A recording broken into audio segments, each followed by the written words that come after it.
오늘 우리 주신 하나님 말씀 우리 이사야서 55장에서 보도록 하겠습니다. 이사야서 55장 1절부터 7절 말씀입니다. 저와 함께 교독하시겠습니다. 제가 먼저 1절 있습니다. 오라 너희 모든 목마른 자들아 물로 나오라. 돈 없는 자도 오라. 너희는 와서 사 먹되 돈 없이 값 없이 와서 포도주와 젖을 사라. 너희가 어찌하여 양식이 아닌 것을 위하여 은을 달아주며 배부르게 하지 못할 것을 위하여 수고하느냐. 내게 듣고 들을지어다. 그러면 너희가 좋은 것을 먹을 것이며 너희 자신들이 기름진 것으로 즐거움을 얻으리라. 너희는 귀를 기울이고 내게로 나와 들으라. 그리하면 너희의 영혼이 살리라.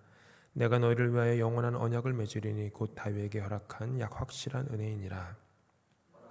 보라, 내가 그를 만민에게 증인으로 세웠고 만민의 인도자와 명령자로 삼았나니 보라, 내가 알지 못하는 나라를 내가 부를 것이며 너를 알지 못하는 나라가 내게로 달려올 것은 여호와 내 하나님 곧 이스라엘의 거룩하신 이로 말미암음이니라. 이는 그가 너를 영화롭게 하였느니라.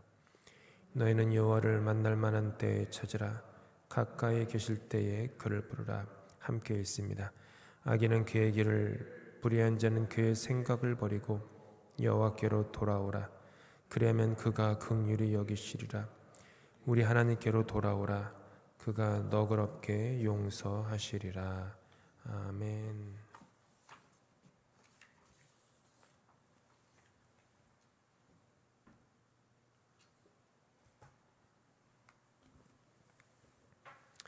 우리 2주간 쉬었다가 여름 성경학교 관계로 2주간 쉬었다가 오늘 이제 다시 철로 역정 22번째 시간으로 이제 들어오게 됩니다.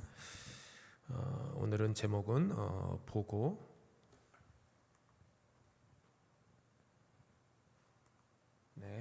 제목이 잘못됐네요. 보고 듣고 깨닫고 다시 순례길로라는 제목으로 우리 함께 보도록 하겠습니다. 그 중고등부 시절로 기억하는데요.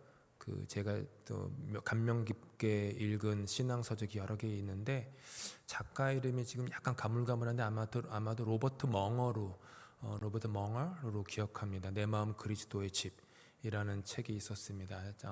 짧은 책인데 그 어린 시절에 참 감명 깊게 읽었던 책입니다. 그 책은 뭐냐하면 내 마음 속에 있는 각각의 집으로 예수 그리스도를 초청하는 그런 내용입니다. 화장실, 침실, 거실, 서재. 그러면서 내 마음 안에 있는 그 여러 방들이 얼마나 좀 무질서하고 또 그 방만에 어떤 그런 연약함과 타락으로 물들어 있는지 그런 부분들 하나씩 돌아보던 그런 책으로 기억을 합니다. 오늘 우리가 함께 묵상할 철로역정 그 내용은 그 내용입니다. 이제 크리스티아나와 또 자비 그리고 크리스티아나의 네 아들이 순례길을 가다가 이제 여러 가지 우여곡절 끝에 이제 한 집에 이르릅니다. 거기가 어디냐면은 해석자의 집, 해설자의 집, 이렇게 인터프리터스 하우스 이렇게 되어 있어요. 그 집에 다다르는 그 내용이죠. 그래서 그곳에 이르르니까 근데 그곳에 이르기 전에 이제 그 방에서 여러 사람들이 모여가지고 이야기하는 소리가 들리는 거예요.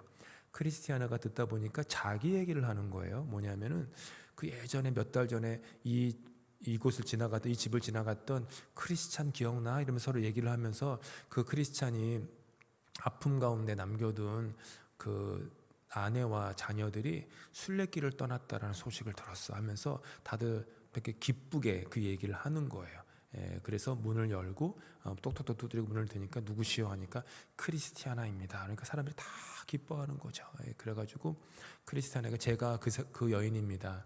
남편이 그렇게 천국의 길에 가자고 자기에게 요청을 했는데 자기가 너무 매몰차고 완고하고 완악하게 그 남편의 그 요청을 거절했었다가 뉘우치고 이제 순례길을 걷고 있습니다. 이런 얘기를 하는 거예요. 순례자들이 어떻게 환영하냐 하면 성경에 있는 그 마태복음 비유를 가지고 크리스티아나가 그 사람 같다, 그 아들 같다라고 얘기를 해요. 화면에 있는 말씀 함께 읽을까요? 어떤 사람에게 두 아들이 있는데 맏아들에게 가서 이르되 오늘 포도원에 가서 일하라 하니 대답하여 이르되 아버지 가겠나이다 하더니 가지 아니하고 둘째 아들에게 가서 또한 그와 같이 말하니 대답하여 이르되 실소이다 하였다가 그 후에 뉘우치고 갔으니. 누가 칭찬을 받겠냐는 거예요. 맏아들은 아버지의 그 요청에 네 하고 선뜻 대답을 했는데 가지 않아요. 둘째 아들은 뭐가 좀 꼬였는지 싫어요 라고 했는데 뉘우치는 마음이 온 거죠. 그리고 갔다. 크리스티아나와 특별히 크리스티아나죠. 크리스티아나가 이 둘째 아들 같다라는 거예요. 싫다고, 가기 싫다고 했었는데 뉘우치고 돌이켰다라는 것이죠. 이 크리스티아나는 뉘우친 게 있는 거예요. 뉘우쳤다. 이 뉘우침이라는 것이 정말로 아름다운 것입니다. 뉘우침이 없이는 아버지께로 갈 자가 없습니다. 뉘우침이 있어야 돼요. 깨닫는 것, 자신의 잘못과 연약함과 부족함을 깨닫는 것. 그것이 신앙의 여정을 걸어가는 게, 비록 처음에는 주님의 부르심에 어떤 이유에서건 가지 않겠다, 하지 않겠다, 듣지 않겠다 얘기했을지라도 마음에 뉘우치고 돌이켜서 따라가는 것. 인간관계도 그런 것이죠. 때로는 마음이 좀 부럭컴, 그날 하루 안 좋은 일이 있건 그래가지고 뜻하지 않게 마음과는 다른 말이 나갈 때가 있죠. 부모에게나 배우자에게나 또 교우 사이에서나 그런 게 있을 때 마음에 지난 후에 뉘우치는 마음이 주시면 그것은 어떻게 보면 성령님이 주시는 마음이죠. 그 뉘우치는 마음이 있으면 돌이켜야 되는 거죠. 돌이켜야 돼요. 돌이키는 것, 그게 용기예요. 그게 신앙이고요. 그게 내 인생을 바로잡는 것이죠. 그렇게 크리스티아나는 그렇게 이제 뉘우쳐서 순례길을 걸었다. 잠시 휴식을 마친 6명의 순례자들은 이제 해석자 혹은 해설자를 따라가지고 이제 여러 방으로 이제 갑니다. 이제 챕터가 이 방을 방문하는 내용들인데 이거 하나하나를 보면서 우리의 삶은 어떤지, 우리 마음의 방은 어떤 모습인지를 한번 정직하게 돌아보면 좋겠습니다.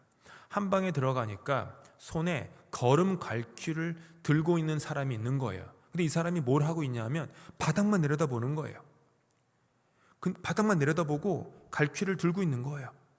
근데 머리 위에서는요, 천국의 면류관을 든 이가 그 사람한테 계속 타이르고 있어요. 제발 영광의 면류관을 받으세요. 영광의 면류관을 받으세요.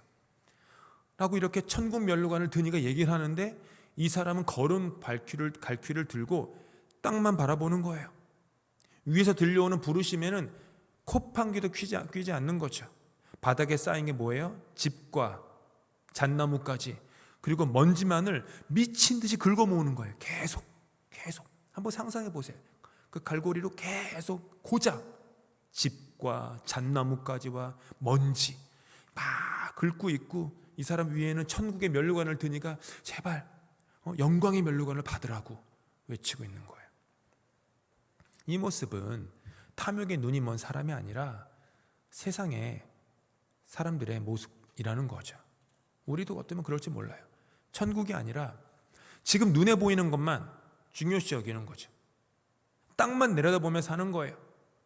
땅만 내려다보면서 세상의 물질, 걱정, 근심, 염려 계속 하는 거예요. 전혀 아무짝에도 쓸모가 없는 그런 생각들, 계속 그러면서 계속 땅만 보고 살아가는 것이죠. 이사야 선지자가 탄식을 했어요. 성경 말씀 읽겠습니다. 시작. 너희가 어찌하여 양식이 아닌 것을 위하여 은을 달아주며 배부르게 하지 못할 것을 위하여 수고하느냐. 헛수고한다라는 거예요. 전도서 말씀에 헛되니 모든 것이 헛되다. 양식이 아닌 것에다가 은을 주고 영혼을 배부르게 하지 못하는 것을 위해서 수고한다라는 거예요. 새벽같이 일어나고 쉬지도 않고 일하고 밤늦게서야 잠을 자는데, 그것이 어떤 천국의 면류관, 영광의 면류관을 사모하는 인내와 성령의 열매가 아니라 세상의 것, 설교역장에 따르면 집과 잣나무까지 먼지를 긁어모으면서 이것이 전부인 것이냐 긁어모으면서 지낸다라고 하는 것이죠. 우리의 시선이 왜 이렇게 땅에 고정되느냐, 땅에 보이는 것이 그거기 때문이겠죠. 눈앞의 염려, 세상에서의 체면, 그리고 내 힘으로 뭔가 쌓아야 하는 어떤 안심. 그러니까 신앙은, 믿음은, 하나님은 교회에 놔두고 내 삶 속에서는 어떤 내 힘으로 쌓는 거죠. 그것이 뭐 굳이 바벨탑이라는 어떤 높은 성이라고까지 얘기하지는 못하더라도 그의 버금가는 어떤 벽돌을 하나하나씩 쌓고 있는다라는 거죠. 공든탑이 무너지랴, 한국 속담이 있어요. 공든탑 무너집니다. 공든탑처럼 쉽게 무너지는 게 없어요. 우리는 매일매일 뉴스를 볼 때마다 공든탑이 무너진 사람들의 이야기를 수두룩하게 봐요. 수두룩하게 봐요. 한순간에 무너집니다. 하늘의 영원한 가치를 하찮게 여기는 거죠. 보화를 하늘에 쌓아두지 않고 땅에다가 쌓아두는 것이죠. 먼지와 지푸라기에 불과한데 사실은 그것으로 하여금 우리의 마음을 쥐락펴락하게 방치를 하는 것이죠.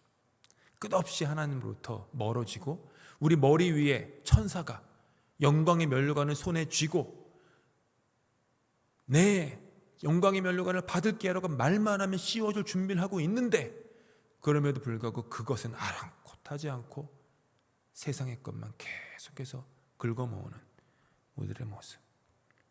이 광경을 크리스티아나가 보고요, 하나님 앞에 외치면서 간구를 해요. 기도해요. 주여, 이 걸음 갈퀴에서 나를 건져 주시옵소서. 걸음 갈퀴에서 나를 건져 주시옵소서. 해석자가 크리스티아나의 그 기도를 듣더니 깜짝 놀라요. 그런 종류의 기도를 하는 사람들이 흔치 않아요 라고 얘기해요. 뭐냐 하면 나를 부유하게 하지 말아 주십시오 라는 기도를 하는 사람이 세상에 있을까 말까 하다라는 거예요. 아무리 천국을 여정하고 예수를 믿는다고 해도 나를 부유하게, 나를 부자가 되지 말게 해주세요라고 기도하는 사람이 없다라는 거예요. 대부분의 사람들이 해석자에 따르면 집이나 나무 토막, 먼지를 값진 것으로 생각하며 추구한다라는 거예요. 잠언의 말씀 함께 읽습니다. 시작. 나를 가난하게도 마옵시고 부하게도 마옵시고 오직 필요한 양식으로 나를 먹이시옵소서. 혹 내가 배불러서 하나님을 모른다 여호와가 누구냐 할까 하오며 혹 내가 가난하여 도둑질하고 내 하나님의 이름을 욕되게 할까 두려워함이니이다. 이런 기도하는 사람이 생각보다 많지 않다라는 거예요. 많지 않다라는 거예요. 기왕이면 부유하게 해달라고 기도한다라는 거예요. 여기서 자녀를 놓고 한번 기도해 본다고 하면 이런 기도가 부모에게서 쉽게 나가겠습니까? 여러분 자녀 이름을 여기 놓고서 한번 기도해 보신다고 한번 생각해 보시죠. 그냥 립 서비스가 아니라 진심으로, 진정으로 여러분 자녀의 이름을 나라는 말 대신에 넣고 기도한다면 그렇게 할 수 있을까? 그렇게 할 수 있을까? 해석자는 그것이 순례의 길이라고, 하늘의 것을 사모하며 걸어가라고 얘기를 합니다. 그 다음에 해석자는 일행을 그 집에서 가장 화려하고 좋은 방으로 데리고 가요. 너무 화려하고 좋은 방인데 아무리 둘러봐도 그 방에 아무것도 없는 거예요. 분명히 방은 써있기를, 문패에 써있기를 이 온 왕궁에서 가장 화려하고 좋은 방인데 속에 아무것도 없어요. 해석자가 보이는 게 없냐고, 없는데 아무것도? 정말 없냐고. 그러니까 크리스티아나가 저 벽에 붙어있는 거미 한 마리밖에 안 보이는데요. 그러니까 해석자가 또 물어봐요. 정말 거미 한 마리밖에 안 보이냐고.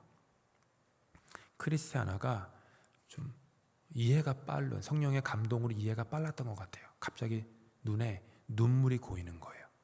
뭐라고 얘기하냐면은, 선생님, 여기에 거미 한 마리만 있는 게 아니었네요.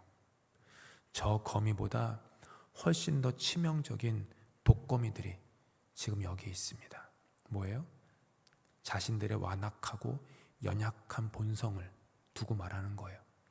자신들이 독거미 같은 그 마음, 악한 마음, 타락한 마음, 그 마음들, 그 거미 같은, 독거미 같은 그 마음들이 지금 크리스티아나, 자비, 자기 아들들 가득하다라는 거, 이 방에. 근데 해석자는 이렇게 얘기해요. 저 거미는 손에 잡힐만 해도 왕궁에 삽니다. 아무리 죄의 독을 가득 품고 있는 사람일지라도 믿음을 손에 붙들기만 하면 하늘나라 왕궁의 가장 좋은 방에 들어가 살 수 있어요. 그대의 마음이 독거미 같은 죄악으로 가득할지라도 그대 손에 작은 믿음 하나, 겨자씨만한 믿음이 있으면 그대는 왕궁의 가장 좋은 곳에 살 수 있어요. 이 복음이죠. 내가 스스로 율법을 지켜서 단장하고 깨끗하게 만들어서 왕궁에 있는 가장 좋은 집에 들어올 만한 자격을 내 스스로 갖춘 사람이 아무도 없다라는 거예요. 다 독거미 같은 인간들이라는 거예요. 본질상 다 죄의 독을 품은 사람들, 죄의 독을 품었기 때문에 말하는 것마다 다른 사람에게 상처를 주고, 심지어 자기도 상처를 주고, 세상에게 상처를 주고 독을 끼치는 그런 우리들이지만, 십자가 예수 그리스도의 공로를 믿음의 손으로 굳게 붙잡았기 때문에 거룩한 처소에, 가장 화려한 방에 들어올 수 있는 자격을 누리고 있다라는 거죠. 이 말씀은, 이 해석자의 이 말은 과거의 그 실수로 계속 자책을 하고 있었거든요. 크리스티아나가 큰 위로를 줘요. 그리고 크리스티아나와 크리스찬 같은 어떤 신앙의 어떤 체험이 없어서 불안해하던 그 젊은 여성 자비에게 아주 구원의 확신을 주게 된 계기가 됩니다. 우리의 구원이 내 감정의 기복이나 내 행위에 완전함에 달려있지 않다라는 거예요. 내가 지금 붙잡고 있는 그리스도의 십자가가 얼마나 완전한가에 달려있다라는 거예요. 월드컵 하프타임 쇼에 보니까 저스틴 비버가 나와가지고 기타를 치면서 모든 것이 할렐루야라고 노래를 했더라고요. 이 친구가 좀 파란만장한 삶을 살지 않았습니까? 근데 회심한 지 몇 년 됐어요. 회심한 지 몇 년 됐는데, 근데 이제 어느 날 오늘인가 인터뷰를 보니까 딱 이 얘기를 하더라고요. 내가 나의 의로움으로 예수님의 그 인정과 그분의 그 사랑을 받는, 은혜를 받는 게 아니라는 걸 깨달았다고. 그분의 은혜로, 그분의 공로로, 그분의 그 용서하심으로 되는 것, 그거라고 뭐 이런 얘기를 뭐 하더라고요. 그런 거죠. 내가 지금 갖고 있는 어떤 감정의 기복, 내 행위의 완전함에 달려있지 않다라는 거예요. 나에게 달려있지 않고 내가 지금 붙잡고 있는 그리스도의 십자가의 완전함에 달려있다는, 그분께 달려있다는 거죠. 그 얘기를 지금 해석자가 해줍니다. 그 다음에 또 다른 방으로 가요. 암탉 한 마리가 있고요, 병아리 몇 마리가 그 방에 있는 거예요. 해석자가 크리스티아나에게 그 병아리들을 쳐다보라고 얘기를 해서 크리스티아나가 병아리를 찬찬히 쳐다보니까 병아리 한 마리가 물통에 가서 물 한 모금을 이렇게 먹고 하늘을 쳐다보고 다시 물 한 모금을 먹고 하늘을 쳐다보는 거예요. 뭐예요? 작은 병아리도 매번 은혜를 내려주신 곳을 보면서 받은 은혜를 감사한 줄 안다라는 거예요. 물 한 모금 마시고 그 물을 주신 하나님 쳐다보고, 물 한 모금 먹고 그 물을 주신 하나님 쳐다보고. 한번 생각해 보시죠. 여러분 어떻습니까? 받은 은혜 감사하며 하루하루 우리가 살고 있습니까? 오늘 하루 우리의 마음에 감사가 많았습니까? 불평이 많았습니까? 자족함이 많았습니까? 아니면 원망이 더 많았습니까? 우리의 인생을 마치 영화처럼 이렇게 슬라이드 쇼로 하나님이 우리에게 보여주신다면 감사가 더 많은 퍼센테이지를 차지할까요? 아니면 불만족과 불평과 원망 이런 것들이 더 많이 차지할까요? 우리는 어떤 삶을 살고 있습니까? 그 다음에 가만히 보니까 암탉이 4가지의 방법으로 병아리를 부르는 것이 보이는 거예요. 대부분은 그냥 평상시에 부르는 소리를 암탉이 내고요, 가끔 특별하게 부르는 소리를 내고, 그 다음에 병아리를 품을 때 내는 자애로운 소리가 나기도 하고, 그 다음에 크게 외치는 소리가 들리는 거예요. 암탉은 해석자가 얘기하기를 우리들의 주님이신 하나님이라고, 그리고 병아리는 그분의 백성이라고 얘기를 해요. 왕께서도 보통 이렇게 부르시는 소리를 통해서는 우리에게 특별한 것을 주시지 않는다라는 거예요. 근데 특별한 소리를 우리를 부르실 때는 언제나 무언가를 주신다. 또한 우리를 날개 아래 품어주실 때에는 아주 부드러운 음성으로 우리를 불러주시고요. 그러다가 우리의 대적 원수가 우리를 공격할 때, 적들이 나타나면 크게 소리쳐 경고해 준다. 이렇게 당신의 그 말씀으로 우리를 돌보신다라는 거죠. 저는 철로역정에는 안 나왔지만 저는 그게 우리 성경의 말씀이라고는 생각이 들었어요. 성경의 말씀이 때로는 평범한 말씀처럼 그냥 하면서 읽을 때가 많죠. 아마 대부분일 거예요. 하지만 인생의 어느 순간에 그 말씀이 마치 크게 다가올 때가 있어요. 특별한 말씀으로 다가올 때가 있죠. 내가 인생의 특별한 그런 과정을 겪고 있을 때, 그때 그 말씀이 나에게 다가오죠. 내가 힘들고 어렵고 외로울 때, 고독할 때 말씀이 나를 따뜻하게 품어주죠. 위로하고요. 그러다가 내가 잘못된 길로 가거나 헛된 생각으로 빠질 때 말씀이 나를 큰 소리로 나를 붙잡아 주시죠. 말씀이 암탉처럼 우리를 그렇게 품어주신다. 이윽고 해설자는 이들을 이끌고 도살장으로 갑니다.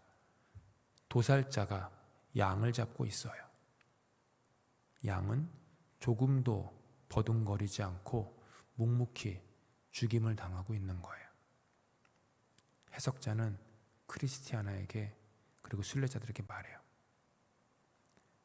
그대들이 온전하게 순례의 길을 걷는 자들이라면, 왕 되신 그대들의 주님만 바라보고 주님만 경배하며 그 길을 걷는다면, 어떤 부당한 일을 당해도 원망이나 불평 없이 참고 견디는 것을 반드시 배워야만 합니다. 반드시 배워야 합니다. 그걸 배우지 않고는 순례길을 걸어갈 수가 없습니다. 억울한 일을 당해도 원망하지 않고 불평하지 않고 인내하는 것, 그래야 순례의 길을 완성할 수 있다는 거예요. 그래요. 양은 가죽이 통째로 벗겨지는데도 묵묵히 견딤으로 의연히 죽음을 맞이하고 있다. 신자들의 왕이신 하나님께서는 그대들을 자신의 양이라고 부른다. 그대들은 그럴 줄 알아야 된다 라고 얘기를 하는 거죠.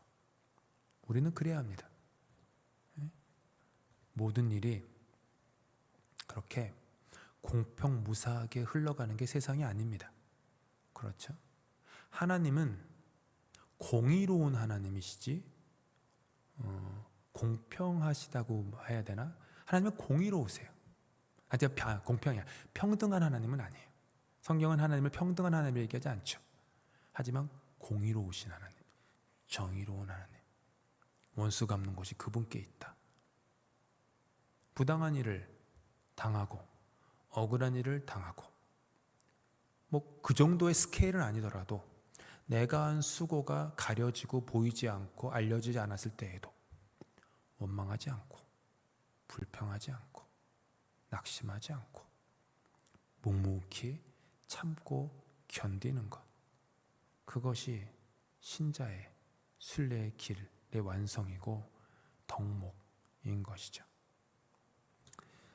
이어서 해석자는 그들을 온갖 꽃이 피어있는 그 정원으로 데리고 갑니다. 정원에 가니까 온갖 다른 꽃들이 흐드러지게 정원에 섞여 있는데, 크기도 다르고 모양도 다르고 성질도 다르고 색깔도 다르고 향기도 다르고 효능도 다른 꽃들이요, 그냥 정원에 가득한 거예요. 뒤섞여 있는 거예요. 어떤 꽃은 다른 꽃에 비해 향기도 더 좋고요, 어떤 곳은 다른 곳에 비해서 색깔이 더 화려하기도 하고요. 어떤 곳은 다른 곳에 비해 크기도 하고요. 어떤 곳은 다른 곳에 비해 그 어떤 약효가 더 좋은 곳들도 있고요. 막 다양한 거예요. 그런데 해석자가 크리스티아나에게 얘기를 해요. 저들은 모두 저들의 주인인 정원사가 심어놓은 그 자리에 그대로 있다. 절대로 서로 다투지도 않고 경쟁하지도 않는다라는 거예요. A라는 꽃이 B라는 꽃을 시샘하여서 나 여기 옮길래 하고 다른 곳으로 가지 않는다라는 거예요. C라는 꽃이 D라는 꽃과 누가 더 높냐, 누가 더 잘났냐 하고 다투지도 경쟁하지도 않는다라는 거예요. 이것이 왕 되신 정원사가 이 땅에 심어놓은 그런 공동체의 모습이라고. 그것이 영적인 질서이고 바로 그것이 평화라고 이렇게 얘기를 해요.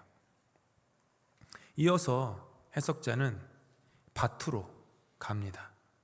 밀과 옥수수를 심어 놓은 밭이더라고요. 우리 밀과 옥수수, 런던에도 대부분 밀과 옥수수던데 운전하고 다니면 밀과 옥수수죠. 가까이서 가보니까 이삭은 다 잘려나가고 집대만 남아있는 거예요. 땅에 거름을 주고 밭을 갈아서 씨를 뿌렸는데 열매 없는 곡식이 열린 것이죠. 해석자는 크리스티아나와 순례자들에게 얘기해요. 천국은 열매를 바랍니다. 천국은 그대들의 삶 속에 열매 맺는 것을 바랍니다. 열매를 맺지 못하는 곡식은 불에 던져집니다. 혹은 사람들의 발에 밟힙니다. 쓸모없기 때문입니다. 해석자는 크리스티안의 얼굴을 보면서 얘기를 해요. 한 사람씩 눈을 마주치면서 그대들도 그와 같은 저주를 받지 않도록 허리띠를 동여매고 그대들의 삶 속에, 순례 속에 열매 맺는 곡식이 되길 위해서 주의하십시오. 이렇게 얘기를 하죠. 집으로 돌아옵니다. 돌아오는 길에 울새 한 마리가 있는 거예요. 울새 한 마리가 커다란 거미 한 마리를 입에 물고 있습니다. 붉은 가슴 울새는 작고 귀엽고 사람에게 다가가는 것을 좋아하는 새라고 하네요. 저는 잘 모르겠어요. 이거 만나본 적이 없는 것 같아요. 근데 붉은 가슴 울새라고 이렇게 번역되어 있더라고요. 빵 부스러기나 그랬기 때문에 이렇게 작고 귀엽고 사람에게 다가가는 것을 좋아하는 이렇게 앙증맞은 새이기 때문에 빵 부스러기나 다른 깨끗한 먹이를 먹을 줄 알았는데 직접 보니까 그냥 거미 한 마리 물고 있는 그 모습을 보고 크리스티아나가 실망을 하는 거예요. 해석자는 뭐라고 얘기하냐면 이 울새가 일부 거짓된 신자의 모습의 상징이라고 얘기를 해요. 겉으로 볼 때는 울새처럼 목소리가 곱대요. 빛깔도 아름답고 하는 행동도 우아하다.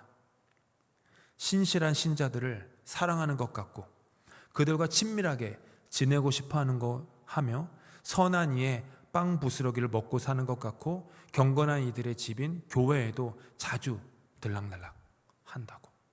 하지만 울새가 거미를 잡아먹듯이 자기들끼리 모이면 이것저것 가리지 않고 집어삼키며 온갖 죄를 저지른다고. 제 말이 아니에요. 여기 설교역장 말 그대로 제가 인용한 거예요.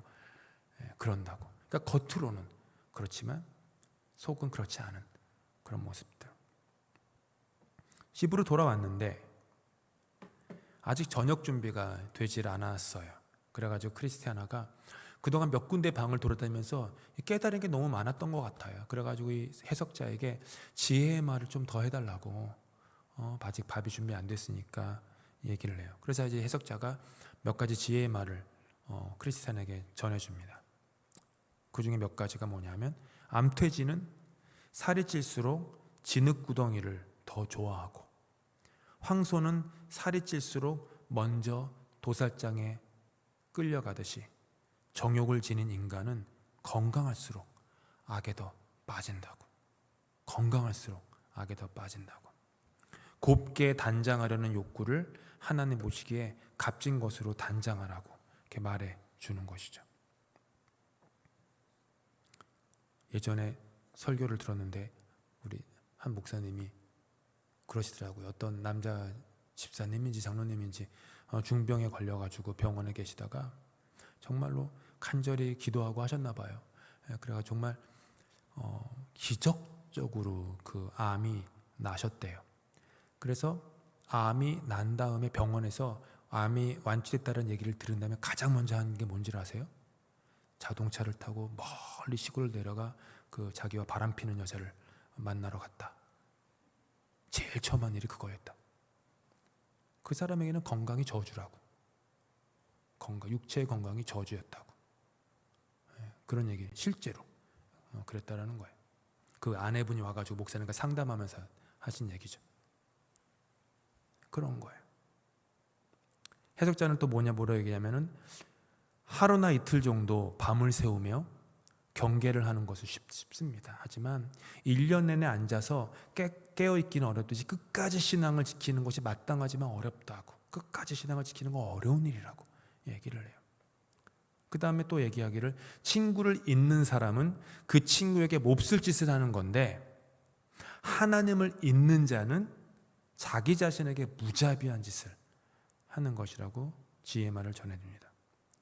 죄 가운데 살면서 다음 세상의 행복을 바라는 자는 잡초를 심어놓고 밀과 보리를 거두길 바라는 그런 못된 자의 마음과 어떻게 죄 가운데 사는데 밀과 보리를 거두기 원하냐고. 바르게 살려고 하는 사람은 반드시 자신이 죽게 될 날을 항상 기억하며 살아야 한다고 말해요. 그 다음에 속이 다 썩어 없어진 나무 한 그루를 보여줍니다. 겉은 그럴싸해서 입은 하나님을 칭송하지만 실제로는 하나님을 위해서는 아무것도 하지 않는, 잎사귀는 좋아 보이지만 마음은 헛된 것뿐이라는 얘기를 해줍니다. 이쯤 얘기를 하다가 이제 식사가 들어와요. 그래가지고 함께 식사를 하고 좋은 대화 시간을 맞춥니다. 집에서 이제 잠을 자요. 다음 날 이제 크리스티아나와 그녀의 네 아들과 여성 자비는 이제 계속 순례길을 가야 되죠. 해석자는 그들을 그냥 보내지 않고 반드시 해야만 할 것이 있습니다 하고서 그들을 목욕탕으로 보냅니다.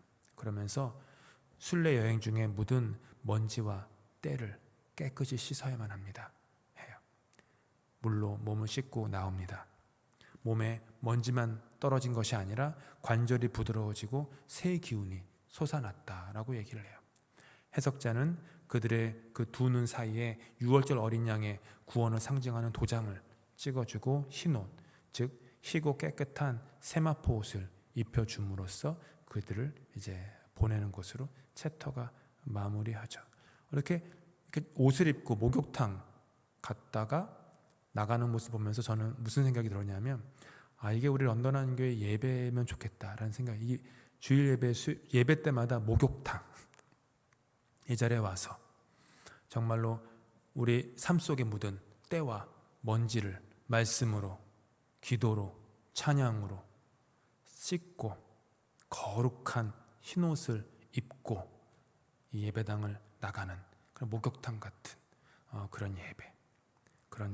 그리고 보니까 그냥 몸에 먼지만 떨어진 게 아니라 관절이 부드러워지고 새 기운이 솟아났던 그 크리스티아나와 순례자들의 경우처럼 예배를 통해서 굳어진 심령의 관절들이 부드러워지는 거. 딱딱했던 마음들 있잖아요. 딱딱했던 마음들이 이렇게 유들유들 유순해지고 붓기만 하면 쌀 것 같은 그런 호전적인 마음들이 이렇게 너그러워지고 그랬어요. 예전에 전에 교회 있을 때 관계 세미나 같은 거 할 때가 있었거든요. 교인들 사이에 그 좋은 관계 좀 가지시라고. 그때 들었던 말이 꼭 말 끝에 꾼뇨를 붙이래. 꾼뇨. 그랬군요. 그 꾼뇨를 꼭 붙이래요. 그냥 그러래요. 그건 그게 아니고 이렇게 하지 말고 그랬군요. 그러셨군요. 마음이 안 좋으셨군요. 상처 받으셨군요. 이렇게 단순한 것 같은데 끝에 꾼녀만 붙여도 관계가 좋아져요. 꾼녀. 부부 사이도 그렇죠. 꾼녀. 따라해보세요. 꾼녀. 그러면 밤이 부드러워지는 거예요. 다시 일어설 힘을 얻는 것이죠. 이렇게 기도와 성령을 통해서 해석자의 집이잖아요. 해석자. 우리에게는 이렇게 해석자의 도움이 필요합니다. 해석자의 도움이 필요해요. 우리가 예배 때 기도하고 기도를 통해서 성령을 통해서 말씀을 깨달아요. 성경은 그걸 뭐라고 얘기해요? 말씀을 빛으로 조명하신다. 조명하니까 보이는 거예요. 말씀이. 주의 말씀은 내 발의 등이요 내 길의 빛이나이다. 시편 119편에서 고백했던 것처럼 주의 말씀이 길이고 빛이기 때문에 이렇게 열려지는 거예요. 해석이 되는 거예요. 내 마음을 돌아보고 내 마음의 어떤 구석구석을 살피게 되고 그곳이 회개되고 뉘우치고 돌이키게 되고 깨끗해지고 회복되어지고 관절이 부드러워지고 일어나지고 그런 것들, 그래서 순례 여정을 계속해서 걸어가는 거죠. 인격이 변화되는 것이죠. 그걸 우리는 성화라고 얘기를 하는 것이죠. 이런 과정들, 이런 것들이 우리 가운데 있어야겠죠. 크리스티아나의 순례 여정이 남의 이야기가 아닙니다. 저의 이야기고 여러분의 이야기입니다. 우리도 다 그런 과정을 겪고 있습니다.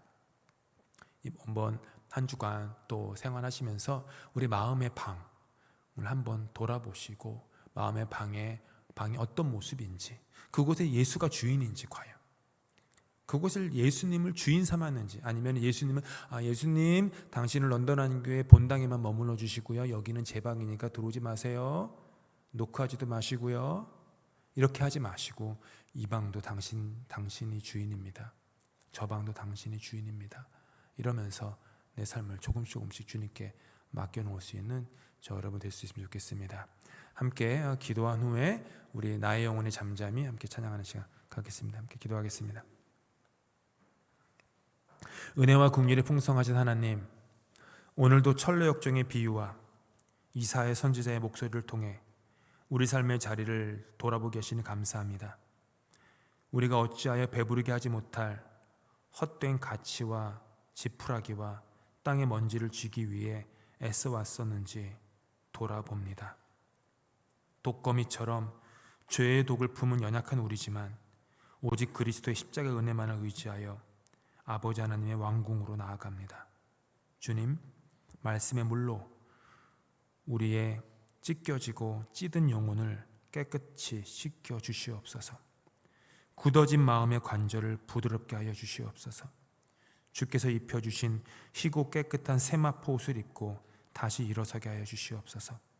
자격 없는 우리를 값없이 부르시고 너그럽게 용서하신 그 사랑 안에서 곁에 있는 형제와 자매를 존귀히 여기며 함께 이 순례의 길을 완주하게 하여 주시옵소서. 오늘 밤 주님이 주시는 참된 안식과 평안을 누리게 하시고 내일의 삶터에서도 주님의 백성다운 열매를 맺으며 살아가도록 인도하여 주시옵소서. 예수 그리스도 이름으로 기도합니다. 아멘.